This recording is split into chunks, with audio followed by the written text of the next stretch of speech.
Bapa, kami mengucap syukur karena Engkau begitu mengasihi kami. Kami mengucap syukur Tuhan karena rahmat-Mu yang sungguh indah di dalam hidup kami. Kami mengucap syukur Tuhan untuk setiap anugerah-Mu yang tiada pernah berhenti mengalir di dalam hidup kami, yang menjadikan hidup kami semakin hari semakin indah dan senantiasa di dalam kemenangan-Mu. Saat ini Tuhan, kami bersama-sama datang kepadamu Tuhan, membawa segenap hati kami kepadamu. Kami mau naikkan setiap pujian kami kepadamu Tuhan. Mari Yesus, biarlah kuasa-Mu saja yang mengalir atas kami Tuhan. Kami rindu Tuhan, setiap kuasa-Mu itu mengalir sempurna di dalam hidup kami. Ketika pujian penyembahan dinaikkan dan firman Tuhan diberkatakan Tuhan, terjadi sebuah pemulihan yang dahsyat di dalam hidup kami. Kami serahkan Tuhan ibadah kami ke dalam tangan kuasa-Mu. Mari Roh Allah yang hidup, Engkau saja yang berdaulat atas kami. Karena kami tahu hidup kami hanya di dalam-Mu, dan hanya Engkau saja Allah yang sanggup membawa kami dari kemenangan sampai kemenangan. Di dalam nama Tuhan Yesus Allah kami yang hidup, kami berdoa dan mengucap syukur. Haleluya. Amin. Puji nama Tuhan. Sungguh luar biasa kalau Allah kita dahsyat. Saya percaya dan yakin kita semua di tempat ini adalah orang-orang yang dahsyat pilihan Tuhan. Amin. Boleh semuanya saya undang untuk bangkit berdiri. Boleh sebelumnya tengok kanan kiri, depan belakang. Kita berikan lambaian tangan dan senyuman kita yang indah. Haleluya. Saudara-saudara kita, di dalam nama Tuhan Yesus, inilah saudara yang senantiasa menguatkan kita. Amin. Mari saat pagi hari ini kita akan bersuka cita, kita akan naikkan syukur kita dengan pujian kita. Kita nyatakan bahwa dari kemuliaan sampai kemuliaan hanya nama Tuhan saja yang layak ditinggikan. Mari gereja Tuhan, nyatakan dengan sepenuh hatimu, segenap manusia dibentuk untuk datang kepada Tuhan. Amin. Segenap manusia menyembah. Amin. Menyembah indah kemuliaan-Mu Bapa. Haleluya. Mengangkat kami dari kegelapan. Terus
dahsyat Tuhan, Allah yang berada di tempat maha tinggi, yang patut menerima segala pujian hormat kami. Sebab itu saat pagi hari ini Tuhan, kami mau datang bersujud kepadamu, membawa setiap isi hati kami kepadamu Tuhan. Karena kami tahu hanya Engkau lah Allah yang hidup, dan ada setiap jawaban di dalam setiap seruan hati kami. Terima kasih Tuhan. Haleluya Yesus.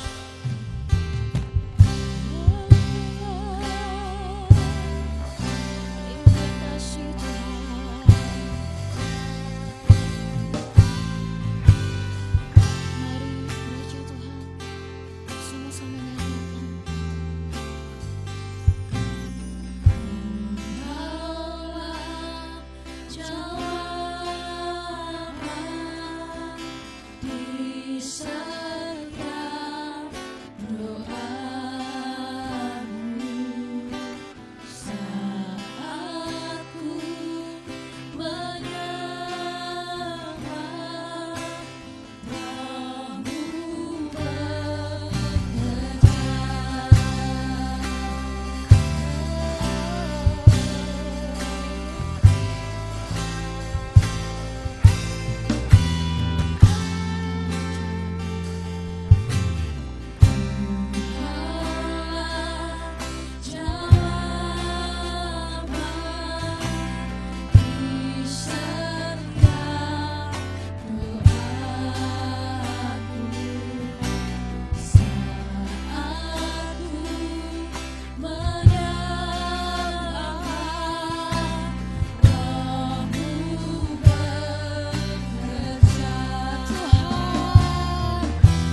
tinggal di dalam-Mu Tuhan.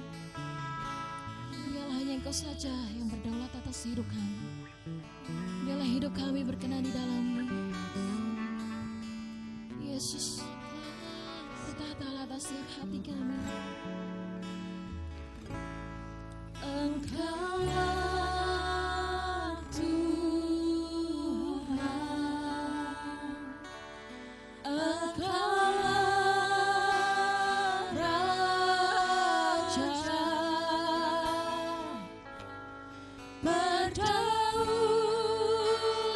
atas hidupku, ku berserah penuh. Engkaulah Tuhan, Engkaulah Tuhan, hanya Engkaulah Tuhan, Engkaulah Raja, Engkau yang berdaulat atas hidup kami Tuhan. Berdaulat atas hidupku, ku berserah penuh. Lebih lagi nyatakan, Engkaulah Tuhan, Engkaulah Tuhan, Engkaulah Raja, atas hidupku,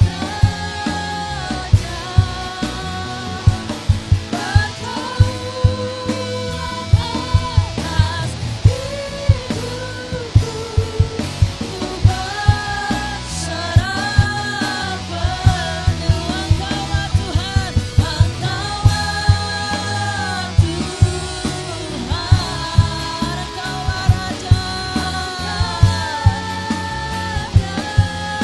Raja, yang berdaulat atas hidup kami.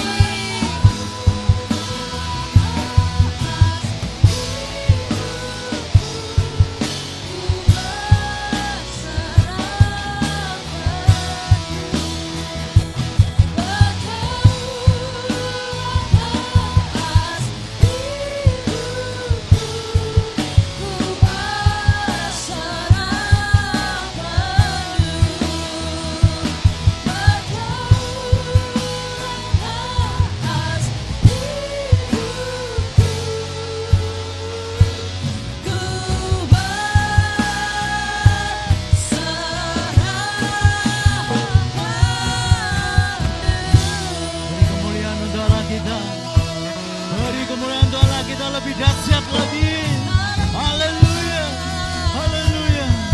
Haleluya. Haleluya. Kami belajar untuk tunduk hari ini.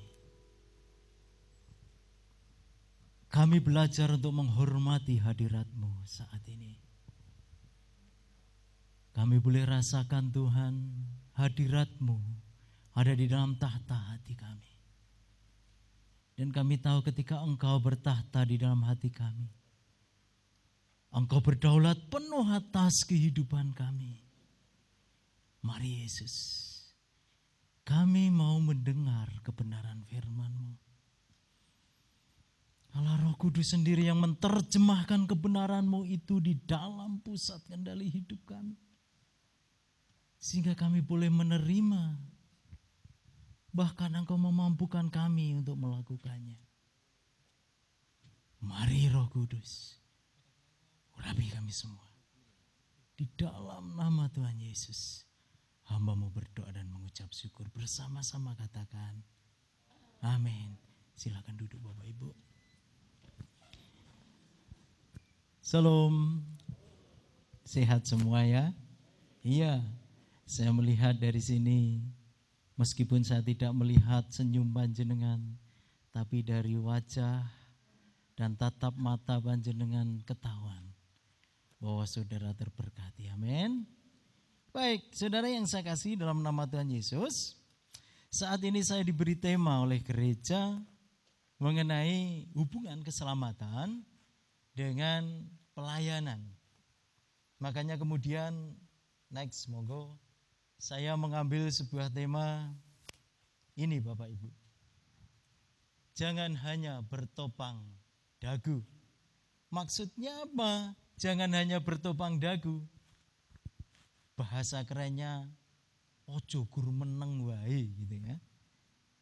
Ini yang membuat judul kita saat ini untuk bisa menghubungkan keselamatan dengan pelayanan. Mari kita akan buka dari Lukas terlebih dahulu.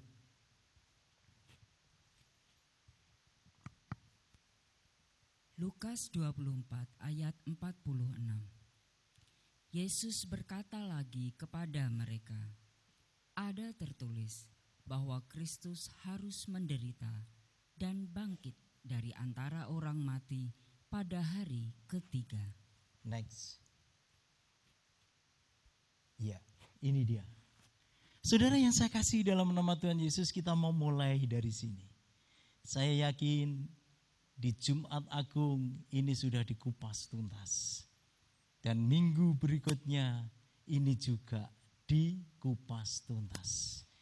Nah, saudara, untuk bisa menjawab judul khotbah dan tema yang diberikan, kita mau berangkat dari sini, saudara.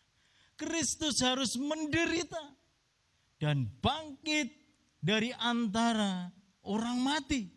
Apa maknanya bagi kita? Bahwa Kristus harus menderita, saudara. Next.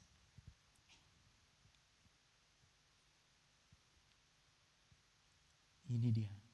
Jadi penderitaan Kristus setelah kebangkitannya, Yesus adalah Allah yang mampu merasakan penderitaan, kesakitan, bahkan hancur hati kita. Saudara, Allah kita itu adalah Allah yang merasakan penderitaan kita. Selama 3 tahun di dunia ini dan kemudian puncak penderitaannya adalah jalan Via Dolorosa. Dia menderita, dicambuk, diludahi, dimaki, bahkan ditusuk lambungnya. Ini adalah penderitaan. Bagi kuasa Allah itu tidak masalah, tetapi Yesus pada waktu itu menjadi manusia yang murni manusia.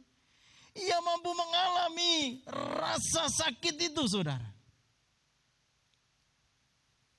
Ia mengalami bahkan kesusahan. Apa maknanya? Jadi ketika saudara datang kepada Kristus di dalam doa dengan membawa hancur hati, dengan membawa penderitaan saudara, Yesus pasti akan memiliki empati, ikut merasakan. Karena Yesus pernah mengalaminya. Sehingga Yesus mengerti air mata saudara. Yesus mengerti penderitaan saudara. Ini makna penderitaan Kristus. Dan kemudian apa artinya itu? Next. Ini loh saudara. Sekali lagi ini dia. Monggo. Lukas 18 ayat 7. Tidakkah Allah akan memberi keadilan kepada orang-orang pilihannya yang berseru kepadanya siang dan malam? Apakah ia akan menunda-nunda sampai lama untuk menolong mereka? Saudara ini adalah pilihan Allah. Efesus pasal yang pertama, ayat yang keempat dan kelima. Saudara dipilih sebelum dunia diciptakan. Untuk apa? Tetap kudus dan tidak bercacat celah. Saudara kepunyaan Allah. Dan sini sudah jelas bahwa sebagai pilihan Allah, kalau saudara datang dengan penuh perjuangan siang malam kepadanya, maka kemudian Allah tidak akan menunda-nunda memberikan jawaban kepada setiap orang pilihan Allah itu, saudara. Perjuangan di sini, kalau di sini dikatakan siang dan malam, saya yakin dan percaya kehidupan kita dipenuhi dengan perjuangan. Bahkan untuk datang kepada Allah, saudara seringkali membawa hancur hati, dan itu pun juga perjuangan. Datang setiap saat, setiap waktu. Dan Allah mengerti itu, saudara. Yesus mengerti itu, dan maka kemudian inilah makna penderitaan Yesus. Yesus tidak akan menunda-nunda. dan segera akan menolong bagi setiap pilihan Allah yang datang dengan air mata, hancur hati, bahkan perjuangan yang sungguh-sungguh kepadanya. Kemudian next, yang kedua, apa makna kebangkitan Yesus? Yesus bangkit berarti apa, saudara? Ini membuktikan Yesus telah menang atas dosa dan telah menang atas maut, saudara. Kebangkitan Yesus membuktikan bahwa dia telah menang dari kematian, telah menang atas maut, bahkan telah menang atas dosa yang membawa maut itu, yang mendatangkan maut itu. Next.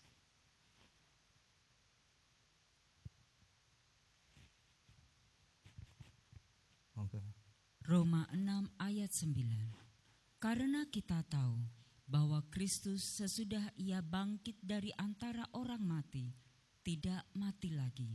Maut tidak berkuasa lagi atas dia. Tidak mati lagi berarti apa? Hidup. Yesus hidup. Ini membuktikan bahwa dia telah menang atas maut. Maka kemudian di sini dikatakan, maut tidak berkuasa lagi atas dia. Dan saudara yang saya kasihi, sebagai umat pilihan Allah, Yohanes 1:12 mengatakan bahwa kita ini adalah anak-anak Allah. Bahkan di dalam Roma 8:17 dikatakan, kita sebagai anak Allah maka kita adalah sebagai ahli warisnya Allah. Dalam terjemahan firman Allah yang hidup dikatakan, apa yang dimiliki Kristus itu menjadi milik kita. Apa yang diberikan Bapa kepada Kristus akan kita warisi, saudara. Kalau Kristus sudah menang atas maut, berarti kita pun diberi kuasa untuk menang atas kematian. Apa enggak luar biasa, saudara? Katakan kiri kanan, Yesus luar biasa. Monggo. Iya, saudara. Yesus kita itu, Yesus yang luar biasa. Saudara tahu, perjalanan hidup kita itu sebelum mengenal Kristus itu ke lautan api yang menyala-nyala. Nanti saya akan terangkan. Dilanjutkan dulu, Mbak. 17. Ketika aku melihat dia, tersungkurlah aku di depan kakinya, sama seperti orang yang mati. Tetapi ia meletakkan tangan kanannya di atasku, lalu berkata, jangan takut, aku adalah yang awal dan yang akhir. Next. Ayat 18. Wahyu 1 ayat 18. Dan yang hidup, aku telah mati, namun lihatlah, aku hidup sampai selama-lamanya, dan aku memegang segala kunci maut dan kerajaan maut. Saudara yang saya kasihi, Kristus bangkit membuktikan dia menang atas maut. Bahkan dia yang memegang segala kunci maut dan kerajaan maut. Dia berkuasa atas maut. Maut itu adalah kematian, saudara yang saya kasihi, di dalam nama Tuhan Yesus. Saudara, firman ini didapatkan Yohanes ketika ada di pulau Patmos. Dan Yohanes mendapatkan penglihatan. Makanya tadi di ayat 17 sampai Kristus dalam penglihatan itu menumpangkan tangannya di atas kepala dia. Bukti apa? Berkat dinyatakan. Dan dikatakan tadi, aku hidup. Bahkan yang terakhir ini dikatakan, aku memegang segala kunci maut dan kerajaan maut. Kebangkitan Kristus memberikan kuasa kepada kita. Kita mendapatkan warisan yang luar biasa. Yaitu apa? Kita pun menang atas maut. Katakan kiri kanan, kita telah menang atas maut oleh Kristus. Iya. Terima kasih. Iku ora ngegek-gekke, tapi ngen kelingan. Itu ya Bapak Ibu. Next, monggo Mbak. 1 Yohanes 5 ayat 17. Semua kejahatan adalah dosa, tetapi ada dosa yang tidak mendatangkan maut. Saudara, ada dosa yang tidak mendatangkan maut. Berarti ada dosa yang mendatangkan maut. Roma pasal yang ke-6 ayat 23 bagian akhir dikatakan apa? Upah dosa adalah maut. Maut itu berbicara mengenai penghukuman yang terakhir yang ada di dalam Wahyu pasal 20 ayat 15 kalau saudara baca firman Tuhan. Ini saudara. Nah, dosa yang mendatangkan maut itu dosanya siapa? Dosa yang mendatangkan maut itu adalah dosanya orang-orang yang tidak percaya kepada Kristus. Dosa yang mendatangkan maut itu adalah dosanya orang-orang yang tidak menerima Yesus sebagai Tuhan dan Juru Selamat. Maka dosa itu mendatangkan maut, penghukuman yang terakhir, yaitu lautan api yang menyala-nyala. Dan saya mau kasih tahu kepada saudara, semua orang berjalan menuju sana, saudara. Tetapi puji Tuhan, ada satu pribadi yang bernama Yesus Kristus. Dia melakukan kehendak Bapa dan memakukan hukum dosa atas maut itu di kayu salib. Dibuktikan dengan kemenangannya. Bangkit di antara orang mati. Jadi bagi orang yang tidak menerima Yesus sebagai Tuhan dan Juru Selamat, tidak bisa tidak dan tidak bisa ditawar lagi. Dia akan masuk ke dalam lautan api yang menyala-nyala itu. Hukuman terakhir, saudara. Real, nyata. Nanti saya akan bukakan itu. Tetapi ada dosa yang tidak mendatangkan maut. Ini dosanya siapa? Dosanya orang-orang yang percaya kepada Kristus. Jadi ketika kita percaya kepada Kristus, hukuman dosa yang membawa maut, hukuman terakhir masuk ke dalam lautan api yang menyala tidak akan berlaku di dalam kehidupan kita. Maka kematian yang kedua itu tidak akan terjadi dalam kehidupan kita. Mungkin saudara rodok bingung ini, enggak apa-apa.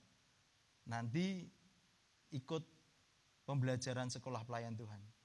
Di second coming panjenengan akan mendapatkan pelajaran ini. Ini hanya saya culik-culik saja. Ya saudara. Tetapi bagi orang yang percaya kepada Kristus, maka dosa yang dilakukan itu tidak akan mendatangkan maut. Tetapi diampuni. 1 Yohanes 1 ayat 9. Bisa ditampilkan Mas?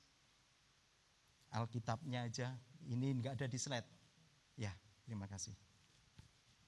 1 Yohanes 1 ayat yang ke-9.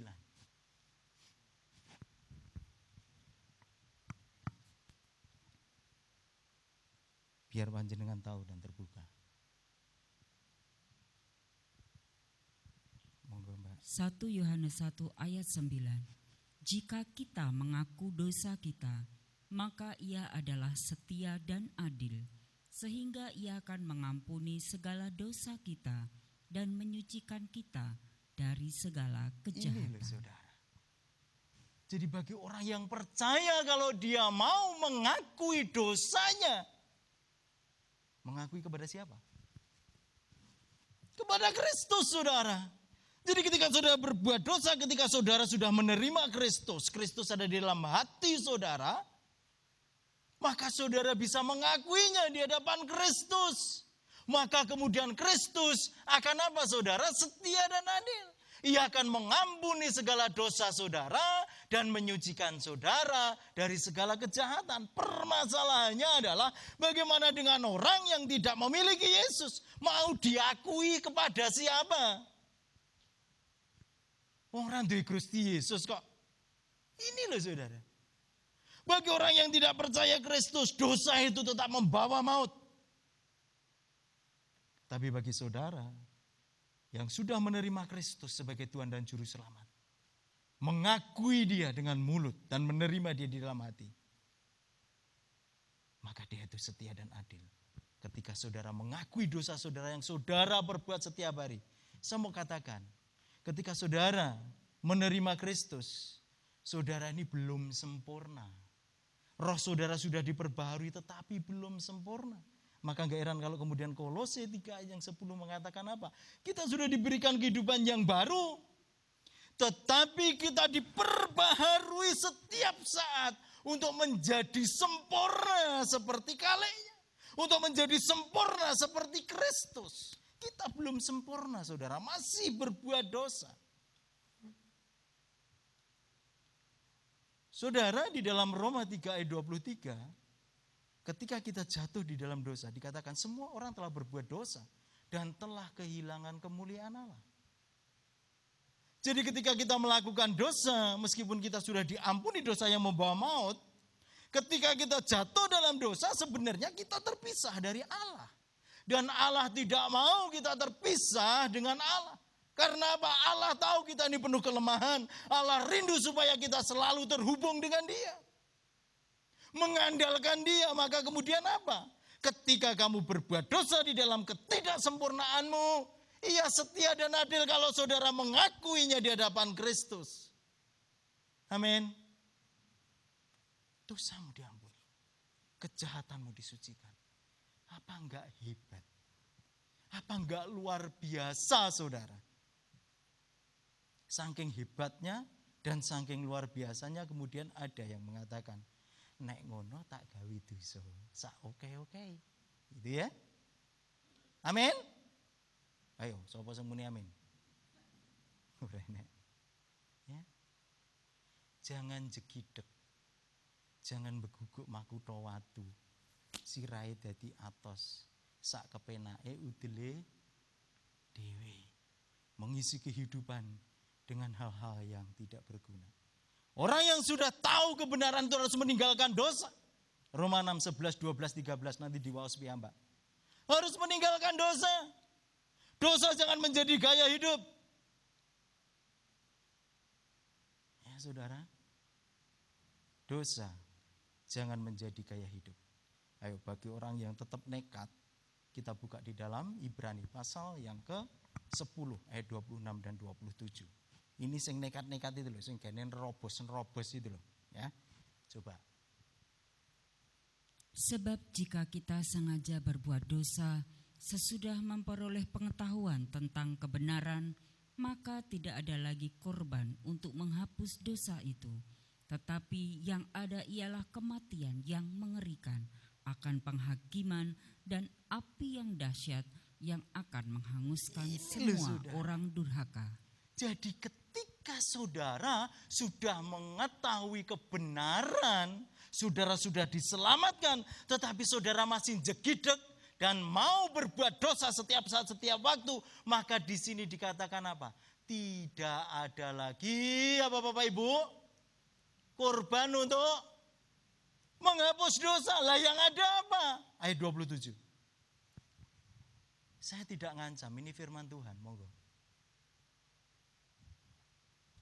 Tetapi yang ada ialah kematian yang mengerikan akan penghakiman dan api yang dahsyat yang akan menghanguskan semua orang durhaka. Iya. Yang ada apa saudara? Kematian yang mengerikan dan penghakiman dan api yang dahsyat yang akan menghanguskan semua orang durhaka. Penghakiman, hukuman terakhir lautan api menyala itu tetap berlaku. Meskipun saudara sudah menerima kebenaran, tetapi tetap melakukan. Makanya mulai sekarang, seperti halnya Roma 6, 11, 12, 13, tinggalkan dosa. Dan pergunakan tubuh kita, bukan menjadi senjata kelaliman, tetapi pergunakan tubuh kita untuk kemuliaan Allah. Amin. Amin. Ini kabar yang luar biasa, saudara. Jadi ketika Kristus bangkit, Dia menang atas maut. Dosa yang membawa maut itu, atau dosa yang mendatangkan maut itu tidak berlaku dalam kehidupan kita. Bahkan dosa setiap saat yang saudara perbuat, Tuhan dengan setia akan mengampuni. Amin. Ini luar biasa dalam kehidupan kita. Next, yang slide kita. Slide saya, Mbak. Mas. Nah ini dia. Next. Nah, ini saudara, saya akan sedikit memberikan ini cuplikan saja bahwa ini skema, gambaran dari Lukas pasal yang ke-16 ayat 22 dan 26 berkaitan dengan Sheol dan Hades. Sheol dan Hades ini adalah tempat penampungan sementara. Untuk apa? Arwah atau roh kita yang sudah mati. Atau roh-roh orang yang sudah mati. Jadi tempat penampungan itu dibagi menjadi dua, saudara. Yang pertama Firdaus. Firdaus itu sendiri ada tempat untuk Tuhan Yesus. Kemudian ada tempat untuk para malaikat. Dan juga ada, kalau saudara baca di sini ya, Lazarus itu di pangkuan Abraham. Ya kan? Dan juga tempat orang percaya. Jadi sebelum Kristus bangkit, orang yang mati di dalam Tuhan, rohnya itu ditampung di dalam Firdaus ini. Makanya kalau saudara mengikuti cerita mengenai penyaliban Kristus dan Kristus mengampuni seorang penjahat yang ada di kiri atau di kanan. Halo? Enten sing ngomong kanan, pinter. Enek sing ngomong kiri, luwih pinter. Ning sing bener ora disebut ke kanan apa kiri. Jadi ini ngawur kabeh. Enggak guyonnya. Ya, tidak disebutkan saudara. Tetapi ketika Yesus mengampuni orang itu mengatakan apa? Hari ini engkau bersamaku ke Firdaus. Ini loh saudara, ke Firdaus. Dan di bagian bawah ini disebut dengan tempat gelap. Saudara enggak usah bingung. Nanti kalau sepatunya sudah dibuka, nanti saudara ikut. Saudara di second coming akan mendapatkan ini. Rasa kesusu-susu mas. Ngomong aku mulai sepatuku ya tak buka. Bukan sepatu itu. Sekolah, pelayan, Tuhan. Gawe kok ya rasa sandal jepit toh mas. Gitu ya. Sepatu. Halo? Kok sini gak tegang tapi sini tegang kabeh bingung aku. Salam. Ya puji Tuhan. Ya. Jadi ini yang terjadi saudara. Nah, di bawah ruang gelap ini dipisahkan dengan jurang.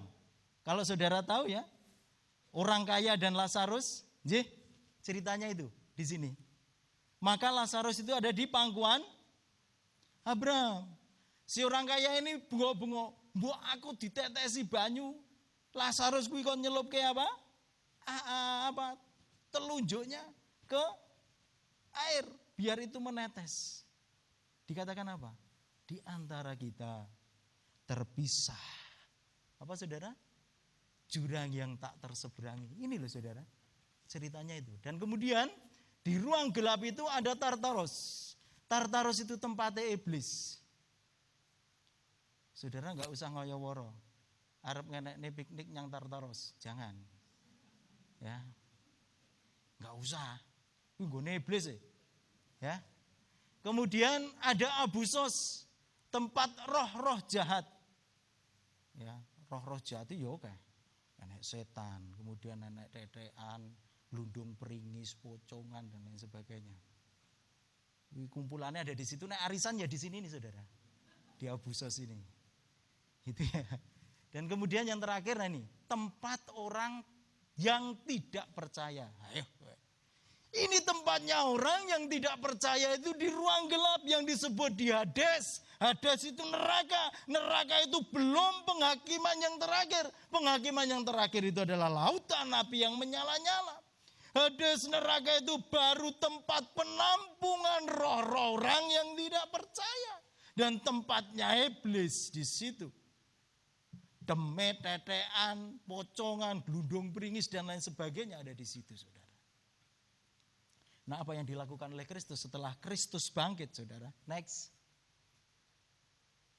Ini dia. Jadi setelah Kristus bangkit, ini sebenarnya ada banyak ayatnya. Ya, makanya saudara masuk sepatu ya. Amin. Biar terbukakan. Ya, di second coming saudara akan dapat pelajaran ini. Jadi setelah Kristus bangkit, Firdaus dikosongkan isinya. Diangkut semuanya ke surga. Saudara masih ingat ceritanya Stefanus, bukan Stefanus Jarot, itu kan nama baptis. Stefanus yang dirajam dengan kerikil itu loh. Dengan batu itu loh saudara, sampai mati. Dia tidak mengunjungi Firdaus, tapi langsung ke surga. Oleh karena apa? Kristus sudah mengosongkan Firdaus. Ini loh saudara.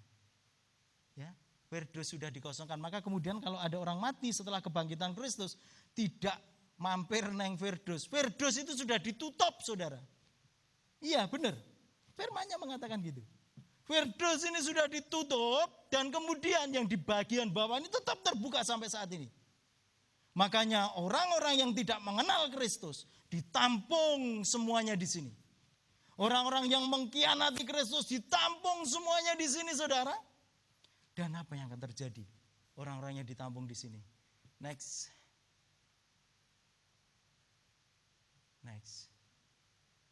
Ini dia. Wahyu 20 ayat 15. Semoga Mbak. Dan setiap orang yang tidak ditemukan namanya tertulis di dalam kitab kehidupan itu, ia dilemparkan ke dalam lautan api itu. Lautan api inilah yang disebut dengan penghukuman terakhir. Dan kalau saudara tahu di Wahyu 20 ini judulnya adalah Tata Putih. Itu adalah tempat pengadilan orang-orang yang tidak percaya. Diadili bukan untuk kemudian, ayo kita comot tak lebok nih, neng Yerusalem baru, neng surga. Enggak. Tetapi pengadilan Kristus bagi orang yang tidak percaya ini adalah ini tujuannya. Diadili dan kemudian dilemparkan ke penghukuman terakhir. Yaitu apa saudara? Lautan api. Next. Ada lautan api. Dan yang di sini saudara, next, dilemparkan ke sini. Saudara yang percaya Kristus, saudara tidak akan mengalami. Ini yang disebut dengan kematian yang kedua. Amin. Bahkan dosa saudara sudah diampuni. Dosa-dosa saudara kalau saudara mengakuinya setiap hari diampuni dan disucikan dari kejahatan. Amin. Bukankah ini luar biasa? Luar biasa saudara. Tetapi sekarang saya ajak saudara untuk berpikir. Tonggo panjenengan. Bahkan kakak Anda mungkin. Adik saudara. Ponaan saudara. Sedulur. Nak dulur. Simbah. Kabeh disebut kita mas. Iya. Yang belum mengenal Kristus akan mengalami seperti ini tadi. Saudara mengasihi dia? Loh kok meneng kabeh aku berteka kok. Saudara mengasihi dia? Mengasihi. Apa yang saudara perbuat untuk mereka? Ini pertanyaan yang harus dijawab. Next. Lantas apa yang harus kita kerjakan saudara? Apa yang harus kita kerjakan? Sama seperti tadi. Nek saudara ada di jalan ngebut, kemudian apa? Saudara tabrakan, tidak, ini hanya contoh ya. Misalnya kecelakaan gitu ya, dan kemudian ada seorang yang lewat dan kemudian menolong saudara. Apa yang saudara lakukan? Urung nate tabrakan ya mas, makanya ora iso jawab gitu. Ya etok-etoke kira-kira apa yang ya ora rasa tabrakan. Kalau saudara ditolong ora iso mangan pada waktu itu, kelaparan dan kemudian ada orang datang. Ya. Orang datang dan kemudian memberi panjenengan makna apa yang saudara lakukan? Berterima kasih. Saya yakin dan percaya tidak cukup hanya berterima kasih. Matur nuwun barang saudara wis diberkati kemudian nyugur matur nuwun tok. Enggak. Saya yakin ketika saudara sudah diberkati kemudian apa? Saudara ganti. Iya. Nukoke roti kongguan kuwi. Wong Wonogiri ndek men seneng banget. Zaman saya masih kecil tuh pokoknya rotine ya gur kuwi kalengan rebutan teng kruyuk. Gua pakai tetek bengek. Iya Pak ya, sebagai wujud ucapan terima. Bukan sekedar di mulut saudara, tetapi saudara melakukan tindakan yang pasti. Dan saya mau tanyakan lagi. Saudara mengasihi saudara-saudara tadi yang saya sebutkan. Sekarang apa yang akan kau perbuat? Apakah saudara tidak akan mengasihi dia dan kemudian mewartakan kabar baik ini? Berusaha untuk memberikan pengajaran dan kemudian membawa mereka ke Kristus untuk menerima Tuhan. Ini harus saudara lakukan. Temanya sudah jelas. Apa hubungannya keselamatan dengan pelayanan? Dan saya mengambil sebuah judul. Jangan hanya bertopang dagu. Ojo guru meneng wae. Lantas apa yang harus kita kerjakan? Next. Ini saudara. Ini sama, ya. Ini terjemahan baku dan ini firman Allah yang hidup. Di waos yang atas saja, Mbak. Nanti saya akan jelaskan. Filipi 2 ayat 12. Hai saudara-saudaraku yang kekasih, kamu senantiasa taat. Karena itu, tetaplah kerjakan keselamatanmu dengan takut dan gentar.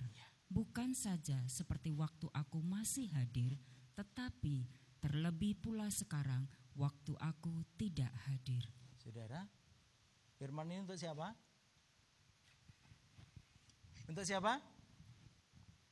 Halo? Piyu. Gereja apa kuburan sebenarnya? Untuk siapa saudara?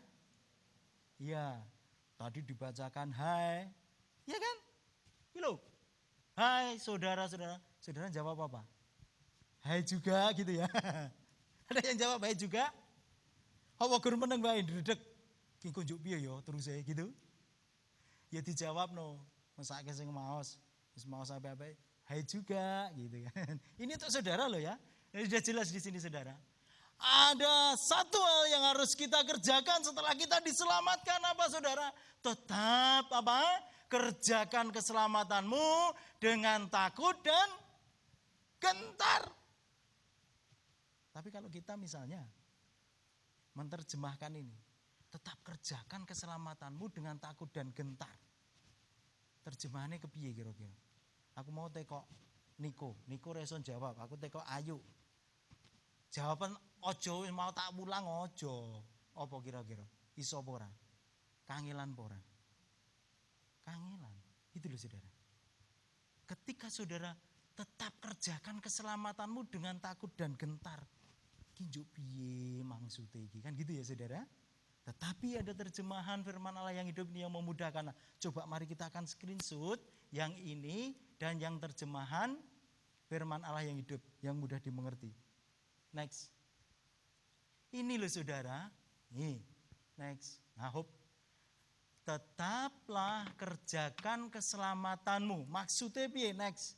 Ini terjemahan yang firman Allah yang hidup. Monggo. Ini dia.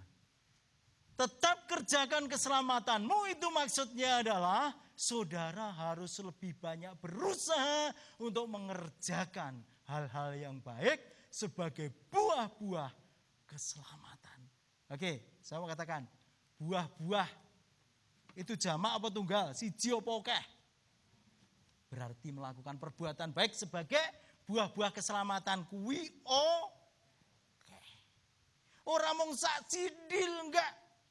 Wah, aku ndek iki wis ngekeki bantuan ning kono, ora gur kuwi. Maka kemudian apa? Pekerjaan baik ini harus kita lakukan sesuai dengan apa? Sesuai dengan profesi saudara. Amin. Sing bengkel ya piye carane bengkel ning mengucapkan apa? Menjadi berkat bisa melakukan perbuatan baik. Wah iki segrupe asli. Tak lebokne kotak wae diganti sing palsu ora ngono. Ya, sing bakulan juga gitu. Golek bathi sing memuliakan nama Allah iso apa ora? Oh niki wau Ede. Niki men dereng modale balik padahal wis ngantongi 500 rupiah. Kan iso to? Nek kersa nggih sak manten, nek mboten nggih mboten napa-napa. Ora dosa to entuk bathi. Itu memuliakan nama, melakukan pekerjaan baik sebagai ibu rumah tangga.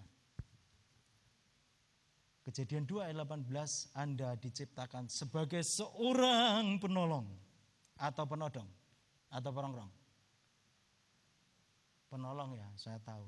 Ibu-ibu di sini adalah ibu-ibu yang luar biasa. Pagi, kilo Pak, unjukane kopi tanpa gula, itu kesenangan saya. Ya, terus ini anduke Pak, gitu ya. Apalagi nek bar apa? Bar kerja sing kakung. Iki anduke, iki kopine, engko bar adus, iki Pak daharane dipeteki. Kesel ya Pak seharian. Padahal saya tahu ibu-ibu kita itu ibu-ibu yang luar biasa. Dia juga sudah kesel jane ning omah. Songko pagi utuk-utuk sudah bangun menyiapkan segala sesuatu. Tapi si sempat-sempatnya meteki sing kakung, ku penggak dasar jos gandos, top markotop. Benar saudara. Peteki kesel ya Pak. Suwe-suwe Pak, tanggane dhewe mau tuku kulkas Pak. Loh, meteki ning enek. Iya. Nek misale jenengan sing dipeteki karo mangan lu ate kalau teku. Bojoku kok ya luar biasa ning bar krungu kuwi piye? Moncrat mesti. Dobong bayi. Saudara. Nah itu loh saudara. Enggak seperti itu. Jadilah istri yang takut akan Tuhan. Amin. Berkat itu memang kuncinya ada di laki-laki. Paternal. Ya. Tetapi kalau laki-lakinya tidak tunduk akan Tuhan, maka berkat itu mengalir kepada seorang istri. Tapi ada lanjutannya, yang takut akan Tuhan. Jadilah istri yang takut akan Tuhan, berfungsi sesuai dengan fungsinya sebagai seorang penolong bagi istri, bagi suami. Ini loh saudara, melakukan lebih banyak perbuatan baik sebagai buah keselamatan, mendatangkan kemuliaannya bagi Allah. Jadi dokter yang ngono, jadi guru yang ngono, jadi perawat yang ngono, jadi staf administrasi yang ngono saudara. Melakukan tugas tanggung jawabnya, tetapi mendatangkan kemuliaan bagi Allah. Amin. Ini maksudnya tetap kerjakan keselamatanmu. Nah kemudian yang kedua, next. Dengan takut dan gentar, maksudnya apa? Next. Nah ini terjemahan firman Allah yang hidup untuk menjelaskan yang ini saudara. Jadi dengan takut dan gentar itu menaati Allah dengan penuh hormat, serta takut akan segala sesuatu yang mungkin tidak menyenangkan hatinya. Menaati Allah dengan penuh hormat. Nek menaati berarti ada perintah. Benar? Nek gak ada perintah kan saudara bingung karena naati apa. Nek perintah, mbok ngaler, saudara ngalor. Mbok ngidul, saudara ngidul. Iya kan? Ada perintah. Dan perintah ini ada di mana saudara? Hah? Perintahnya Allah itu di mana? Alkitab. Kira-kira nyun pangapunten, iki saya cuma tanya. Kira-kira nek jenengan ora maos Alkitab, iso menaati Allah nopo mboten? Jujur. Kinten-kinten saged nopo mboten? Nganggo basa Inggris iki. Saged nopo mboten Bapak Ibu? Wah, Inggris tekan kaya ngene iki ra kangelan lengaran jawab. Nek mboten maos firman Tuhan, bisa enggak menaati firman Tuhan? Tidak Bapak Ibu. Saya menghimbau. Dan saya berharap panjenengan tetap membaca firman Tuhan setiap hari. Amin. Dalam rangka ini loh saudara. Serta takut akan sesuatu yang mungkin tidak menyenangkan hati Allah. Kalau saudara melakukan firman, pasti tidak akan melakukan hal-hal yang tidak menyenangkan hatinya Allah. Amin. Coba kita lihat next. Nah ini terjemahannya tadi. Kira-kira jumbuh pura karo firman yang lain. Kita sudah mau akhir saudara. Saudara harus lebih banyak berusaha untuk mengerjakan hal-hal yang baik sebagai buah-buah keselamatanmu. Ini jumbo sekali dengan Efesus next. Dan ini saudara, monggo diwaos. Efesus 2 ayat 10. Karena kita ini buatan Allah, diciptakan dalam Kristus Yesus untuk melakukan pekerjaan baik yang dipersiapkan Allah sebelumnya. Ia mau supaya kita hidup di dalamnya. Perbuatan baik yang kita lakukan itu berbeda dengan perbuatan baik orang yang tidak mengenal Kristus. Perbuatan baik yang orang yang tidak mengenal Kristus standarnya itu hanya dunia. Tetapi perbuatan baik buat kita yang sudah mengenal Kristus, ini adalah perbuatan baik yang sudah dipersiapkan Allah sebelumnya. Dan ada di mana? Ada di dalam kebenaran firman. Jadi kalau saudara mau melakukan pekerjaan baik yang sesuai dengan kebenaran firman, ya baca firman. Beda saudara standarnya. Ya, standarnya. Pekerjaan baik, perbuatan baik yang kita lakukan sesuai dengan firman, jelas ini menjadi kemarmaning Gusti. Karmaning Gusti. Menjadi perkenanan Allah. Tetapi orang di luar sana, dunia akan mengatakan ya, baik, jos gandos. Tetapi apakah itu menjadi perkenanan Allah? Belum tentu saudara. Ini bedanya. Coba mari kita jumbuh ya saudara. Dan hilang.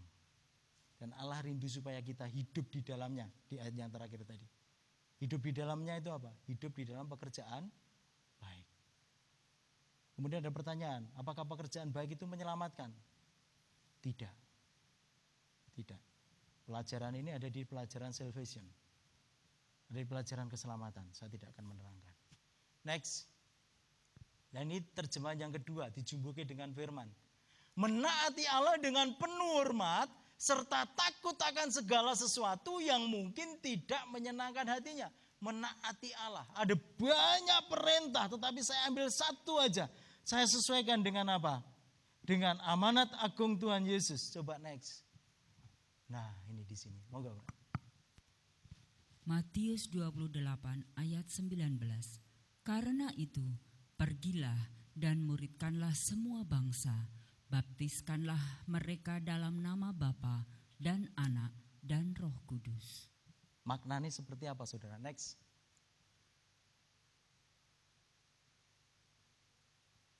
Nah ini. Jangan hanya bertopang dagu. Ojo guru meneng wae dari dua hal tadi. Mari kita nanti akan simpulkan.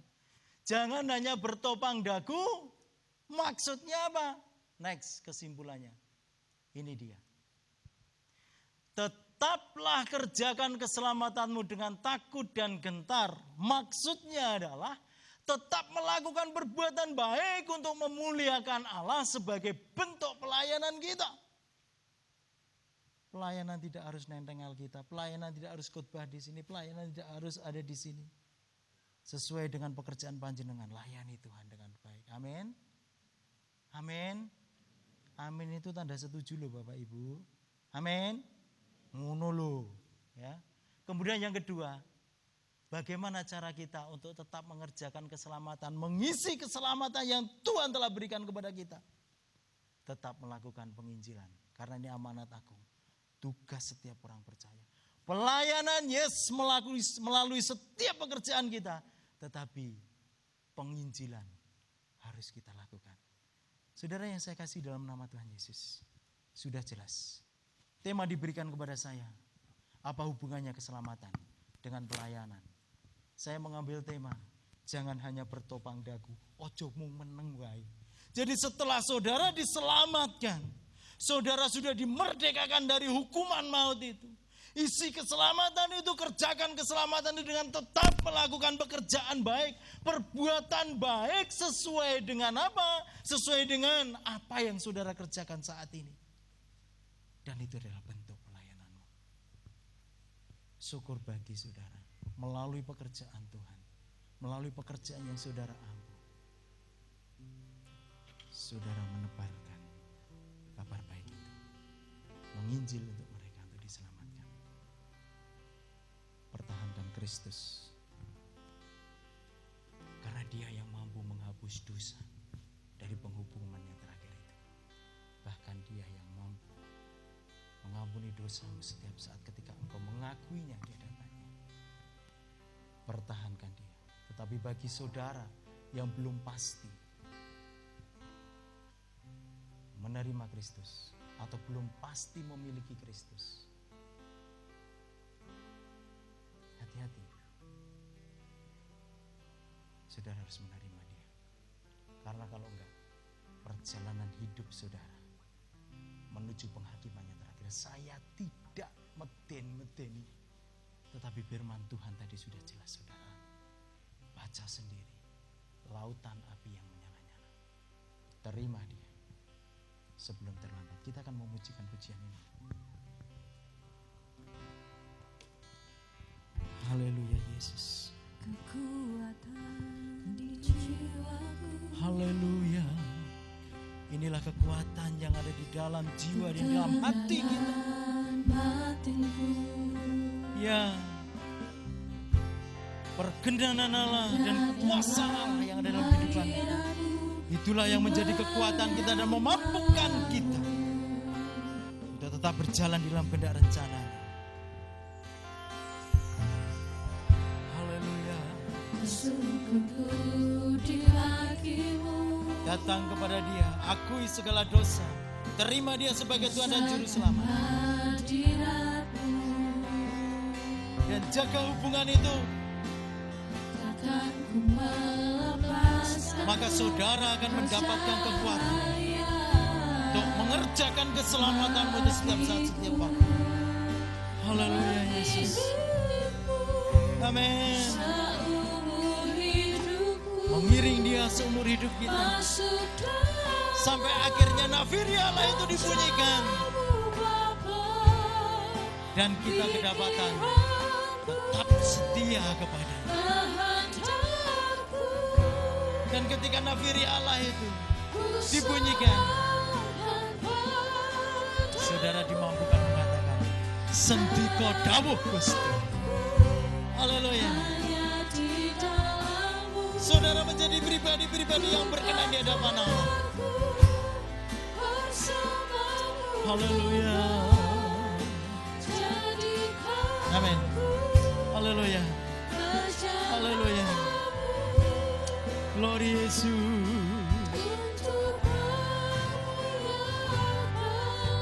Saudara dengar saya. Saya tadi menyampaikan kebenaran firman Tuhan di dalam rangka bukan untuk nakut-nakuti saudara. Tetapi saudara tahu siapa saja yang belum menerima Kristus sebagai Tuhan dan Juru Selamat, yang belum memiliki Kristus dalam kehidupannya.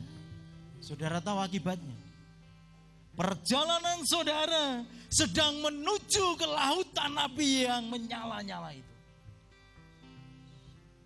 Iya saudara. Tetapi mengucap syukurlah kalau saudara mau menerima Kristus. 1 Yohanes 5, 11, 12, 13 mengatakan, keselamatan itu sudah diberikan kepada kita. Dan keselamatan itu ada di dalam anak-Nya. Barang siapa memiliki anak, ia akan memiliki hidup. Hidup ini berbicara apa? Hidup yang kekal. Ayat yang ke-13. Apabila engkau mau meresponnya, maka Allah itu setia dan adil. Karena Dia akan apa? Akan memberikan keselamatan itu kepada kita. Dan keselamatan itu pasti, saudara. Ini loh saudara. Saya mengundang bagi saudara, ini urusan panjenengan dengan Tuhan. Secara pribadi. Kalau saudara secara pribadi belum pasti menerima Yesus, ini urusanmu, semuanya tutup mata. Ini urusan pribadimu dengan Allah. Perjalananmu saat ini menuju ke lautan api yang menyala-nyala itu. Itu tidak bisa ditawar. Dan itu pasti akan terjadi. Saudara tidak tahu kapan saudara harus menghadap Tuhan. Hari ini, besok, kita tidak tahu. Maut menjemput kita, tidak tahu. Sebelum terlambat saudara, terima Dia sebagai Tuhan dan Juru Selamat. Karena kalau tidak bisa ditawar. Saudara akan masuk ke lautan api yang menyala itu. Pasti. Itu firman Tuhan katakan. Bagi saudara yang belum menerima secara pribadi, kalau saudara mau supaya dosa yang membawa maut tidak terjadi dalam kehidupan saudara dan saudara mendapatkan pengampunan dan mau terima Yesus, saya mengundang saudara untuk bangkit berdiri dan berdoa menirukan doa saya. Kalau saudara belum pasti, ini urusanmu. Terima kasih. Terima kasih. Ini urusanmu secara pribadi. Kalau saudara benar-benar belum pasti menerima Yesus, saya ajak saudara untuk mengundang dia saat ini. Firman Tuhan di dalam Wahyu pasal 3 ayat 19. Allah itu begitu mengasihi saudara, maka saudara dididik, diajar, ditegur. Bertobatlah dan relakanlah hatimu. Ini firman Tuhan. Relakan hati sebagai pusat kendali hidup. Kalau hati saudara masih blek-kedek, saya minta maaf. Saudara masih mengatakan, aku mau bergumul dengan dosaku. Silahkan. Tetapi ini kesempatan untuk saudara melepaskan semuanya itu dengan menerima Yesus sebagai Tuhan dan Selamat. Bahkan di dalam ayat yang ke-20, lihat aku berdiri di muka pintu dan mengetuk. Barang siapa merespon membuka pintu hati itu, maka aku akan masuk bersama dengan dia, makan bersama dengan dia, dan aku akan tinggal bersama dengan dia. Bahkan di dalam 2 Korintus pasal yang ke-5 ayat 17, siapa yang ada di dalam Kristus ia adalah ciptaan baru. Dan saudara tahu, sebagai ciptaan baru, saya mau katakan, saudara diciptakan, dan ketika saudara masuk di dalam dosa, saudara tidak akan bisa melihat visinya lah karena tertutup oleh dosa. Tetapi ketika saudara sudah dimerdekakan dari dosa itu, saudara diberikan visi baru Allah sebagai ciptaan baru. Dan saudara dimampukan untuk melihat apa yang Allah kerjakan di masa depan untuk saudara. Ini yang akan terjadi. Terima kasih. Kalau saudara masih mau bergumul dengan dosa saudara, silakan. Bagi saudara yang saat ini berdiri, tirukan doa saya. Ini tanda penyerahan saudara. Saudara tidak malu di hadapan Allah, dan Allah rindu itu terjadi dalam kehidupan. Ikuti doa saya. Tuhan Yesus, aku memerlukan Engkau. Aku orang berdosa, tidak kuasa lepas dari dosa itu. Saat ini aku undang Engkau masuk di dalam hatiku. Jadilah Tuhan dan Juru Selamat. Jadikan aku menjadi anak di dalam nama Tuhan Yesus. Aku berdoa. Amin. Silakan duduk. Saudara yang saya kasihi, ini permulaan dari kebebasan saudara. Saudara yang masih ada di dalam dosa, segera bertobat. Dosa apapun, penggelapan, perselingkuhan, ataupun apapun, saudara tidak akan menjadi berkenan di hadapan Allah.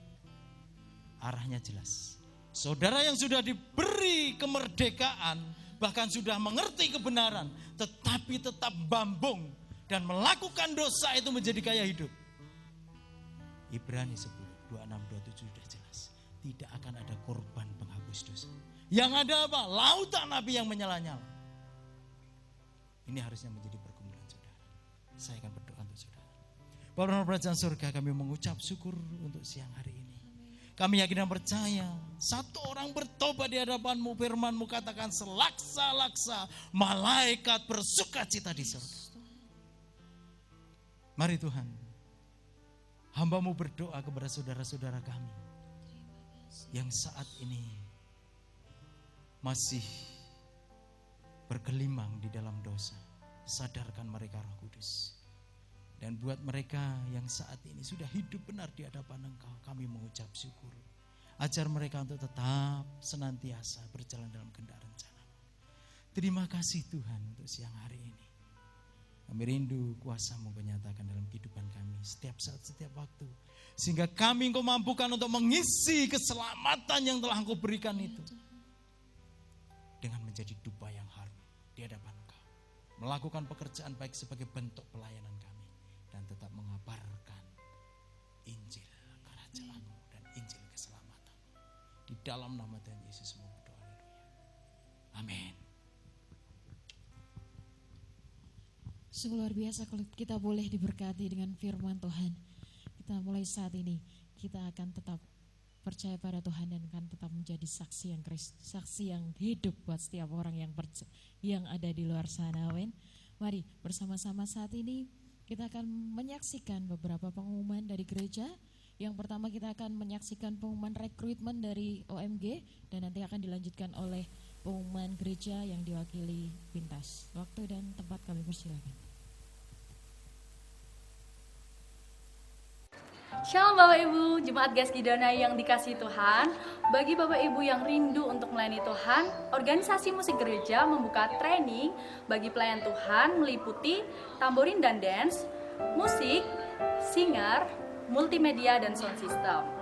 Untuk syarat untuk mengikuti training adalah yang pertama, ilmu dasar atau skill yang dimiliki sesuai dengan pelayanan yang diambil. Yang kedua, wajib untuk mengikuti sepatu atau bersedia untuk mengikuti sepatu.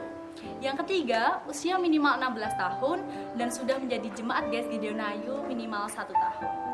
Untuk teknis pendaftaran, Bapak Ibu Saudara bisa mendaftar melalui chat WhatsApp dengan format daftar OMG _nama _training yang diambil dan dikirimkan ke nomor WhatsApp 087 812 609 184 atas nama Mas Trisuko.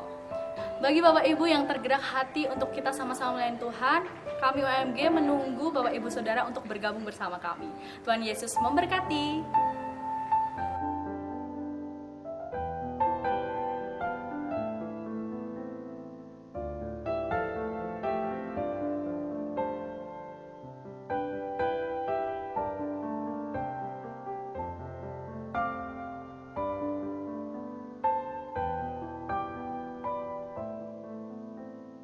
Bapak Ibu, Saudara yang kasih, saya akan lanjutkan untuk pengumuman gereja pada saat siang hari ini. Yang pertama adalah ibadah komsel akan dimulai kembali pada tanggal 13 April hari Selasa, dimulai jam 7 bertempat di gereja. Kita akan lihat dari pembagian wilayah dari setiap komsel, kita akan lihat slide terlebih dahulu. Untuk jadwal hari Selasa besok tanggal 13 April, Komsel Benyamin, Mahalalel, Metanonia, El Betel, dan Hermon. Untuk hari Rabunya, Komsel Samaria, Pondok Daud, Elim, Kanaan, Yehuda, dan Getsemane. Dan untuk hari Kamis, Komsel Sion, Lewi, Betania, Petra, Karmel, Esther, Banyuanyar, dan Yosua. Bapak Ibu Saudara, Komsel akan kita mulai. Bapak Ibu Saudara yang sudah tergabung di Komsel, bisa kita akan mulai hari Selasa besok tanggal 13 bertempat di gereja dengan sesuai protokol kesehatan. Bagi Bapak Ibu Saudara yang belum masuk di Komsel juga bisa ikut di mana Bapak Ibu berada di wilayah. Mungkin kalau di wilayah El Betel itu Ngaglik, belum bergabung di Komsel Ngaglik atau El Betel, bisa ikut ke gereja, nanti kita bisa bergabung. Itu contoh Bapak Ibu. Yang kedua untuk pengumumannya adalah Paguyuban Kristen Joglo, termasuk gereja kita Gedeonayu dan juga gereja-gereja yang ada di wilayah Kelurahan Joglo, akan mengadakan aksi donor darah pada hari Minggu tanggal 2 Mei 2021 jam 10 pagi sampai jam 2 siang bertempat di Balai Kelurahan Joglo. Oleh karena itu kami mohon agar jemaat ikut berpartisipasi dalam aksi donor darah ini. Dimohon agar jemaat atau peserta donor mendaftar melalui Komsel masing-masing atau ke sekretariat gereja, yaitu bisa mendaftar dengan Mbak Dewi. Yang ketiga, ibadah raya hari Minggu tetap 3 kali ibadah, yaitu pagi jam 6.30 atau jam setengah 7 pagi, siang jam 9 pagi, sore jam 5, dan tetap kita senantiasa mematuhi protokol kesehatan, yaitu disiplin dalam protokol kesehatan demi kesehatan kita semua. Yang terakhir atau yang keempat, mohon untuk Bapak Ibu yang ke gereja membawa mobil untuk parkir di depan gereja untuk memberi kenyamanan dan keamanan bagi Bapak Ibu yang mempunyai mobil. Bukan parkir yang di sebelah selatan karena di situ banyak lalu lalang mobil ya. Terima kasih, ini pengumuman yang dapat kami sampaikan. Mari mohon kita akan bangkit berdiri, kita akan berdoa buat bangsa dan negara kita saat pagi hari dan gereja kita. Kami menyerahkan Tuhan saat pagi hari ini untuk bangsa dan negara kami, di mana saat ini kami melihat dan juga mendengarkan berita di mana beberapa wilayah di bangsa negara kami Tuhan mengalami suatu musibah, banjir bandang, juga yaitu kemarin gempa yang ada di sekitar Jawa Timur, beberapa daerah yang kami lihat dari televisi dan yang kami lihat dari beberapa media. Kami menyerahkan Tuhan bagi mereka yang saat ini mengalami kesusahan Tuhan. Engkau Allah yang hidup, senantiasa memberikan kebaikan bagi atas bangsa dan negara kami, di mana bangsa dan negara kami menghadapi masalah yang berat. Menyerahkan Tuhan pemimpin bangsa kami, Bapak Presiden, Wakil Presiden sampai ke bawahan RW RT Tuhan, di mana mereka dapat yaitu melakukan pekerjaan-pekerjaan dalam setiap apa yang mereka emban Tuhan. Sehingga di saat seperti ini bangsa dan negara kami, Tuhan selalu senantiasa memberikan kebaikan Tuhan, berikan kemudahan-kemudahan semuanya, sehingga kami percaya di mana bangsa dan negara kami Engkau lindungi Tuhan. Tuhan tutup Tuhan mengampuni dosa-dosa dan pelanggaran kami atas bangsa dan negara kami Tuhan. Kami juga menyerahkan kota kami Solo Tuhan, lindungi kota kami Solo dari beberapa bencana dan musibah Tuhan. Tolong kami Tuhan, di mana kami berada Tuhan, terkhusus gereja kami Gideonayu yang ada di tempat ini Tuhan. Tuhan akan memberikan suatu berkat bagi kami semua Tuhan. Dan menyerahkan Tuhan Bapak Pendeta Gembala Sidang kami Bapak Teddy Cipta Amin sebagai Gembala Sidang yang ada di sini. Berkati hamba-Mu, berkati pelayanan hamba-Mu, berkati keluarga hamba-Mu. Apa yang Tuhan mereka butuhkan Tuhan pasti sediakan. Kami juga menyerahkan Tuhan Bapak Pendeta Haryati bersama istri, bersama anak. Berkati Tuhan dalam setiap pelayanan hamba-Mu. Berkati juga Tuhan Bapak Pendeta Agus Sudarmono yang senantiasa melayani Tuhan, di mana Bapak Pendeta Sudarmono melayani Tuhan. Kau berkati bersama Ibu Linda, bersama anak-anak keluarga ini Tuhan, Kau berkati. Kami serahkan juga Tuhan Bapak Pendeta Sitanggang Tuhan yang ada di Gumeng Tuhan, berkati Tuhan Bapak Yohanes ini Tuhan bersama keluarga dalam setiap pelayanan mereka. Kami serahkan juga Mami Eli, Tuhan senantiasa memberkati Mami Eli, kesehatan, kekuatan, bahkan keluarganya Tuhan berkati secara luar biasa bahkan dalam pelayanannya Tuhan. Terima kasih Tuhan, kami berdoa dari mengucap syukur di dalam nama Yesus kami berdoa.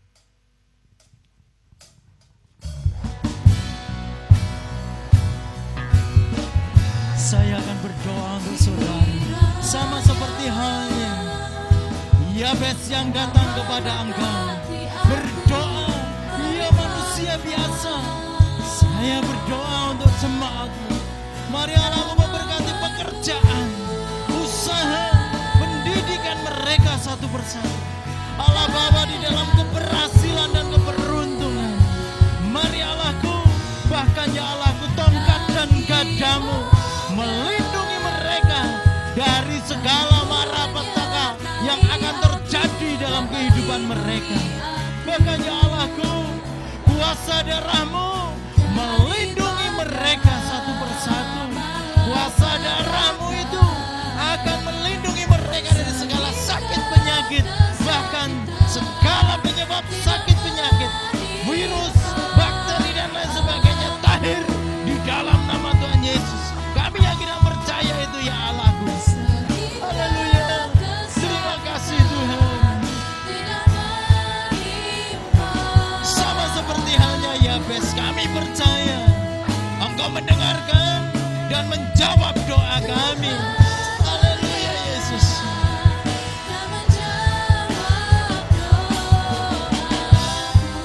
Haleluya. Jemaat yang dikasihi Tuhan, tengadahkan tanganmu untuk menerima berkat dari Allah. Diberkatilah engkau yang mengandalkan dan menaruh harapan kepada Tuhan, sebab engkau akan seperti sebuah pohon yang ditanam di tepian aliran air, di mana engkau akan merambatkan akar-akarmu ke tepi batang air itu. Daunmu tetap hijau, kekeringan boleh terjadi tetapi engkau tidak akan pernah mengalaminya, dan engkau tetap menghasilkan buah. Saudaraku, serahkanlah hidupmu kepada Tuhan dan percayalah akan firman-Nya, maka Allah akan bertindak di dalam setiap sisi kehidupanmu. Dan sekarang pulanglah dengan membawa berkat kasih karunia dari Allah Bapa, Putra dan Roh Kudus di dalam nama Tuhan Yesus hari ini sampai selama-lamanya. Haleluya, bersama katakan amin.